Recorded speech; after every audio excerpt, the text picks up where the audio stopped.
Welcome to our channel. మనం చూస్తున్నాం కదండి, ఈ మధ్య కాలంలో చాలా మందిలో చూస్తున్నాం, చిన్నల నుంచి పెద్దల వరకు ప్రతి ఒక్కరు స్పెట్స్ లేకుండా వాళ్ళ లైఫ్ని లీడ్ చేయలేకపోతున్నారు. సో అంటే స్పెట్స్ ఉంటేనే మనకు ఈ ప్రపంచాన్ని చూడగలుగుతున్నాం, లేదంటే కన్నా అంత అంటే మసకగా ఇలా కనపడతాం మనం చాలా మందిలో చూస్తూ ఉన్నాం. బట్ ఇప్పుడు భయపడాల్సిన అవసరం లేదు. సో బీరకాయను నేను చెప్పినట్టు మీరు తీసుకోండి.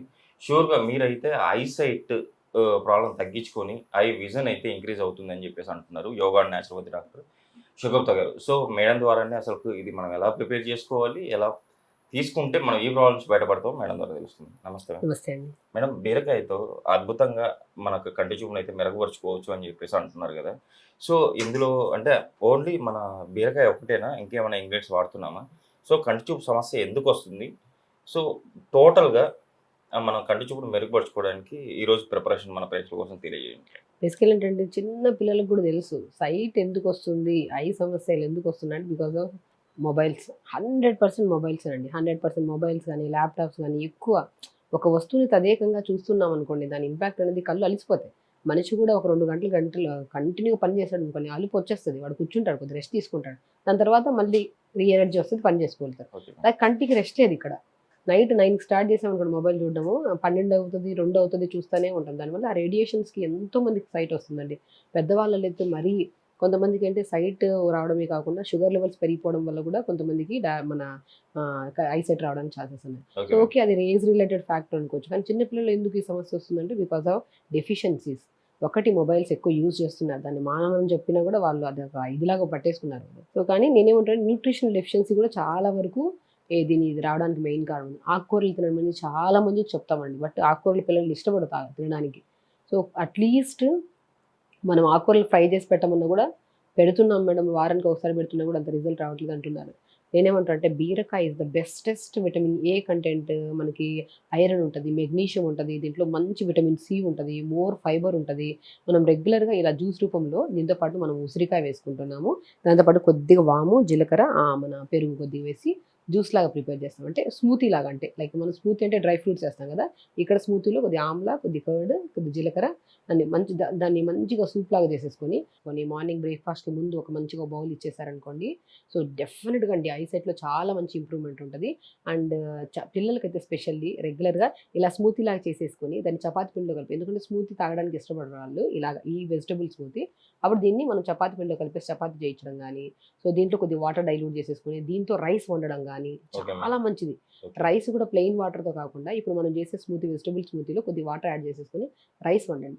ఏదో రకంగా దీన్ని మనం పిల్లలకు పెట్టడం స్టార్ట్ చేస్తే మాత్రం డెఫినెట్గా వితిన్ స్పాన్ ఆఫ్ 1 monthలో రిజల్ట్స్ మంచిగా కనబడతాయి. సైట్ ఎంత ఉన్నా కూడా కంట్రోల్ అవుతుంది. అరికలలో మన కళ్ళలో మంటలు రావడం కానీ, బ్లర్గా కనిపించడం కానీ చాలా మంచి బెనిఫిట్ అండి. మేడం, పిల్లలకు ఒకటికేనా అంటే పెద్దలు కూడా ఇది తీసుకోవడం వల్ల వాళ్ళ విజన్ ఇంక్రీజ్ అయ్యే అవకాశం డెఫినెట్గా అండి. అంటే చిన్న పిల్లల విజనే మనం ఇంప్రూవ్ చేయగలుగుతున్నాం అంటే పెద్దవాళ్ళలో డెఫినెట్గా మంచిగా. ఎందుకంటే మనం ఏదైనా స్టార్ట్ చేసే ముందు అది డైట్ కానీ పెద్దవాళ్ళం మనం తీసుకున్న తర్వాత మన మీద ఇంపాక్ట్ పడితే అప్పుడు మన పిల్లల్ని నమ్మి మనం ఇస్తాం. అదే డెఫినెట్గా. సో నేనేమంటుంటే వెజిటబుల్, ఇది ప్యూర్ వెజిటబుల్. మంచిగా మనం కూరలు వారానికి ఒకసారి తింటాం. ఆ వారానికి ఒకసారి కూరల్లో పెసరపప్పు వేసి వండుతారు, కొంతమంది మినపప్పు వేసి వండుతారు, సంథింగ్ డిఫరెంట్, శనగపప్పు వేసి వండుతూ అంటారు. అలా కాకుండా ఇలా స్మూతీ లాగా చేసేసి మనం రెగ్యులర్గా దీన్ని రైస్లో కానీ, రైస్ వండుతున్నప్పుడు వేస్ట్ చేయడం కానీ, లేదంటే మనం చపాతి పిండిలోకి వేస్ట్ చేయడం వల్ల పిల్లలకి అది తెలియదు. టేస్ట్ వచ్చేస్తుంది, వాళ్ళ ఇంటేక్ వల్ల తీసుకుంటారు కాబట్టి పెద్దవాళ్ళలో విజన్ డెఫినెట్గా ఇంప్రూవ్ అవుతుంది. అండ్ చిన్నపిల్లల్లో కూడా విజన్, ఇద్దరిలో పిల్లలు కానీ పెద్దవాళ్ళు ప్రతి ఒక్కరు తీసుకోవచ్చు. దాని ప్రిపరేషన్ ఎలా ఉందో మనం చూద్దాం. సో నేనేమంటానంటే బీరకాయ చాలా మంచిదండి. కొన్ని కేసెస్లో, ఇప్పుడు నేను కిడ్నీలో స్టోన్స్ ఉంటాయి కదా, అలాంటి కేసెస్లో పచ్చిగా బెండకాయ తీసుకోవద్దండి అంటాను బీరకాయని. సో బీరకాయని మాత్రం అలాంటి కేసెస్లో అవాయిడ్ చేయొచ్చు. మిగతా టైంలో మాత్రం పిల్లలకి అలాంటి ఇష్యూస్ ఏమి ఉండవు కాబట్టి డెఫినెట్గా బీరకాయ మనం రెగ్యులర్గా తీసుకోవచ్చు, చాలా మంచిది. సో బీరకాయ ఏంటంటే మనం బీరకాయతో తొక్కుతో పచ్చళ్ళు కూడా చేస్తూ ఉంటాం. అంత న్యూట్రిషనల్ బెనిఫిట్స్ అంత బాగుంటాయి అనమాట తొక్కులో కూడా. కానీ మనం స్మూతీలో మాత్రం కొద్ది లైట్గా ఇది మనం తీసేసుకుంటాం. ఇక్కడ కొద్ది లైట్గా పైన పెచ్చులాగా ఉంటుంది, క్లీన్ చేసుకొని జస్ట్ తీసేసుకుంటాం. ఇంత ముక్క సరిపోతుందండి మ్యాక్సిమం స్మూతీకి. సో వెజిటబుల్ స్మూతీ అంటే డ్రై ఫ్రూట్స్ చేస్తారు, బట్ మనం వెజిటబుల్ స్మూతీ చేస్తున్నాం. సో బీరకాయని మనం ఇంత బెండకాయ, ఒక ఇంచంత బీరకాయని తీసేసుకొని, ఇది ఒకరికి సరిపోతుందండి. సో బీరకాయని మంచిగా ఒక ఇలా ముక్కల్లా కట్ చేసేసుకోవాలి. ఒక ముక్కల్లా కట్ చేసేసుకొని దీంట్లో మెయిన్ ఇంగ్రీడియంట్ ఏదైతే ఉందో అది జీలకర్ర అండి. Okay ma'am. కొంతమందికి బీరకాయ ఏంటంటే మనం డైజెషన్ చాలా బాగా యూజ్ అవుతుంది. ఓకే అండ్ జీలకర్ర కూడా ఇంకా కొద్ది వాము కూడా వేయొచ్చు ఇందులో. ఓకే వాము వేసేసుకోండి జస్ట్ పావు స్పూన్ అంతా. ఇప్పుడు ఈ స్పూన్ ఉందా, ఇంత Yes. పావు స్పూన్ వేస్తే సరిపోతుంది. జీలకర్ర Okay. పావు స్పూను, మనం వాము పావు స్పూన్. అండ్ స్పెషల్ ఇంగ్రీడియంట్ ఏదైతే ఉందో ఐసైట్కి, ఓకే బీరకాయ ఎంత బ్యూటిఫుల్గా పనిచేస్తుందో ఐసైట్కి, అండ్ ఆమ్లా కూడా అంత మంచిది. ఓకే ఆమ్లా వల్ల 1, 2, 3 కాదండి, మనకి ఇమ్యూనిటీ పవర్ కూడా పెరుగుతుంది. ఓకే సో ఇమ్యూనిటీ పవర్ పెరగడమే కాకుండా మన బాడీలో మనకి వ్యాధి నిరోధక శక్తి కూడా బాగా పెరుగుతుంది. సో ఓకే మనం ఏం చేస్తున్నాం, కొద్ది కర్డ్ వేసేస్తాం. ఓకే ఒక 3 స్పూన్లు అంతా కర్డ్ వేస్తాం. ఓకే అంతే, సింపుల్ వే అండి.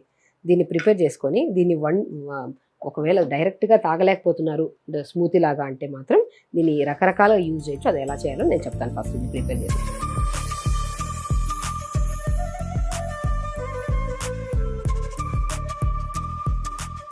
మంచి వెజిటబుల్ బీరకాయ స్మూతీ రెడీ అయిపోయింది. దీంట్లో మనం ప్రతి ఇంగ్రీడియంట్ అండి మనం జస్ట్ ఇలా ప్రిపేర్ చేసుకున్న దాన్ని, నేను వెయిట్ లాస్ వాళ్ళకి డైట్ చార్ట్ రాస్తున్నప్పుడు కూడా కంపల్సరీ ఈ స్మూతీ పెడతాను.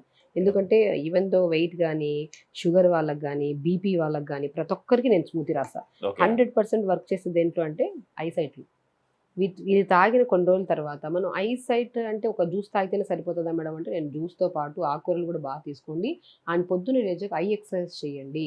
Yeah. మనం ఎంత డెఫిషియన్సీ ఉన్నా కూడా, మనకి డెఫిషియన్సీ లేకపోయినా కూడా, మూమెంట్ లేకపోతే మనిషికి ఒక ఉత్తీర్ణత ఉండదు, ఒక ఉత్తేజం ఉండదు. అలా ఐబాల్ కూడా ఒక యాక్టివ్నెస్ ఉండదు అనమాట. ఓకే సో కాబట్టి పొద్దున్న లేచిన వెంటనే మనము మంచిగా లేచిన వెంటనే బెడ్ మీద నుంచి లేచిన వెంటనే మంచి అరిచేతులే చాలా మెయిన్ మెడిసిన్. అరిచేతులేనండి. అరిచేతులు బాగా రబ్ చేసుకొని కళ్ళపైన ఇలా పెట్టి స్మూత్గా ఇలాగా తీసేసుకొని, దాని తర్వాత మనం eye exercise up and down, up down, side movements, clockwise, anticlockwise rotations. నేను ఒక వీడియోలో నేను నీట్గా మార్నింగ్ లేచిన వెంటనే సన్కి ఎక్స్పోజ్ అవుతూ మనం ఐ రొటేషన్స్ ఎలా చేయొచ్చు అనేది నీట్గా చెప్పాను. బట్ అది చూడకపోయినా జస్ట్ సింపుల్గా చెప్పినట్టు ఐ రొటేషన్స్ చేసుకుంటే మనకి రక్త ప్రసరణ బాగా పెరుగుతుంది. దాంతోపాటు ఆకుకూరలు బాగా తీసుకోండి, జంక్ ఫుడ్స్ కొద్దిగా బంద్ చేయండి. అండ్ బెస్టెస్ట్ జ్యూస్ నేను చాలా ప్రాక్టికల్గా చాలామంది పిల్లల్లో చాలామందికి నేను జ్యూస్ కంపల్సరీ ఇస్తాను. చాలామంది పేరెంట్స్ నాకు చెప్పింది ఏంటంటే, పిల్లలు తాగట్లేదు, పెద్దవాళ్ళు కానీ పిల్లలు కానీ, చాలా ఈజీగా ఉంటుందండి. ఈవెన్ మీకు నేను టేస్ట్ చూసి చూపిస్తాను. అసలు ఎంత బాగుంటుందంటే, ఎందుకంటే జీలకర్ర వేసాము, వాము వేసాము, మనం పెరుగు వేసాము, ఆమ్లా వేసాము, దీంట్లోకి బెస్ట్ ఇంగ్రీడియంట్స్ మనం ఇది కూడా వేసాం, బీరకాయ కూడా వేసాం. ఓకే మేడం, ఈ స్మూతీని ఇప్పుడు రోజుకి అంటే పిల్లలైతే ఎంత తీసుకోవాలి, పెద్దలైతే ఎంత తీసుకోవాలి? పొద్దున్నే మంచిగా ఒక 100 ml తీసుకొస్తే సరిపోతుందండి. ఓకే సాయంత్రం కూడా ఒక 100 ml తీసుకోవచ్చు. ఓకే కానీ కొంతమంది ఏంటంటే వాము మనం జీలకర్ర వేసే ముందు లైట్ ఘాటు ఉంటుంది, ఓకే తాగడానికి ఇష్టపడరు. అలాంటప్పుడు మనం ఏం చేస్తామంటే, మనం దీంట్లో కొన్ని వాటర్ యాడ్ చేసేసుకొని చపాతీ పిండిలో కలిపేసి చపాతీ చేసేసాం. Okay. చాలా టేస్టీగా ఉంటుంది చపాతీ. వామ్ వేసామా, ఆమ్లా వేసామా, అది ఉసిరికాయ, దాని తర్వాత జీలకర్ర వేసామా, కర్డ్ వేసామా, చపాతీ కూడా స్మూత్గా ఉంటుందండి. చపాతీ చాలా పఫీగా మంచిగా ఉంటుంది. అండ్ లేదు చపాతీ ఒకవేళ కొంతమంది అంటే చపాతీ లేకపోతే దీంట్లోనే కొద్ది వాటర్ యాడ్ చేసేసుకొని, మనం రైస్ వండుతామా, రైస్ లేక మనం ఏం వేస్తాం, ప్లెయిన్ వాటర్ వేస్తాం. ఆ ప్లెయిన్ వాటర్ వేసే బదులు ఈ వాటర్ వేసేసండి. చాలా మంచిదండి. బెస్టెస్ట్ జ్యూస్ అంట నేను ఐసైట్కి. చాలా యూస్ఫుల్ అనమాట. ఎస్ మ్యామ్, నిజంగా చాలా చక్కటి రెమెడీ అనుకోవాలి మేడం. మన పరీక్షలో కూడా చాలా యూజ్ అవుతుంది ఇది. చూసారు కదండి, మీరు కూడా రెగ్యులర్గా మేడం చెప్పినట్టు ఆకుకూరలు తింటూ ఈ స్మూతీని మీరు రెగ్యులర్గా తీసుకోవడం వల్ల ఐ విజన్ చాలా బాగా ఇంక్రీజ్ అవుతుంది. అంటే మస్కర్ లేని కంటి చూపు మీ సొంతం అవుతుందని చెప్పేసి మేడం అంటున్నారు. కంపల్సరీ మీరు కూడా ట్రై చేసి రెగ్యులర్గా వాడి మీరు కూడా మీ ఈ ప్రాబ్లమ్ని బయటపడతారని చెప్పి ఆశిస్తున్నాను. మేడం, ఈరోజు మన ప్రేక్షకుల కోసం ఇంత మంచి రెమెడీ చెప్పినందుకు థ్యాంక్ యూ. నమస్తే అండి.